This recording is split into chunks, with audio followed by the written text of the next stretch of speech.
সাধারণ মানুষের জন্য ব্লাড দিচ্ছি।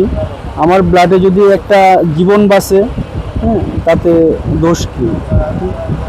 আমি চাই মানুষের পাশে দাঁড়াতে। তো আমার ব্লাডে যদি কারো জীবন বাঁচে, আমার একটু ব্লাডের জন্য একটা প্রাণ বাঁচে, তো আলহামদুলিল্লাহ, তো আমি আনন্দিত। দেখতে পাচ্ছেন আমরা পল্লবী সরকারি কলেজ ছাত্রদলের উদ্যোগে আমরা একটা ফ্রি মেডিকেল ক্যাম্প করেছি। এখানে হচ্ছে কি আপনার স্বেচ্ছায় রক্তদান কর্মসূচি আছে, প্রাথমিক চিকিৎসা, ফ্রি মেডিকেল ক্যাম্প যেটা আছে, তারপর হচ্ছে কি আপনার স্বাস্থ্যসেবা, ফ্রি ওষুধ বিতরণ। এটা আমরা পল্লবী সরকারি কলেজ ছাত্রদলের পক্ষ থেকে বিগত 16-17 বছরে বাংলাদেশের ছাত্র রাজনীতিকে ছাত্রলীগ যেভাবে কলুষিত করেছিল এবং প্রতিটা ক্যাম্পাসে ছাত্রলীগ মাফিয়াতন্ত্র কায়েম করেছিল, তারা রাজত্ব কায়েম করেছিল, হল দখলের রাজনীতি করেছিল, সিট বাণিজ্যের রাজনীতি করেছে। জাতীয়তাবাদী ছাত্রদল 5 আগস্টের গণ অভ্যুত্থানের পরে সেই রাজনীতিকে প্রত্যাখ্যান করে সাধারণ শিক্ষার্থীদেরকে নিয়ে প্রতিটা ক্যাম্পাসে এবং প্রতিটা পাড়া মহল্লা সামাজিক কাজগুলো করে যাচ্ছে। পল্লবী সরকারি কলেজের শিক্ষার্থীবৃন্দ আজকে রক্ত ডোনেট করছে এখানে।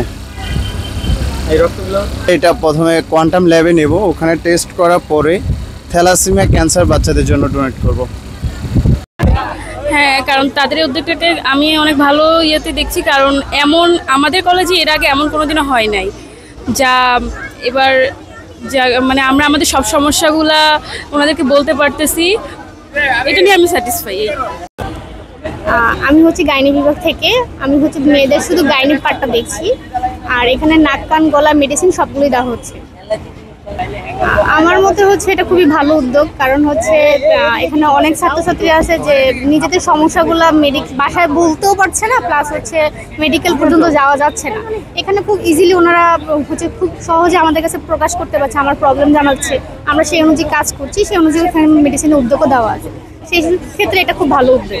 স্কিনের ডাক্তার দেখাতে আসছি, এখানে ছাত্রদলের উদ্যোগটা অনেক ভালো, ফ্রিতে ডাক্তার দেখানো যাচ্ছে। অনেকেই আমাদের কলেজের ফ্রিতে ডাক্তার দেখাচ্ছে, এটা ভালো। টাকার জন্য বা পরিবারের অনেক কিছু অভাবে ডাক্তার দেখাতে পারছে না, এজন্য এখানে ফ্রিতে আমরা খুবই খুশি।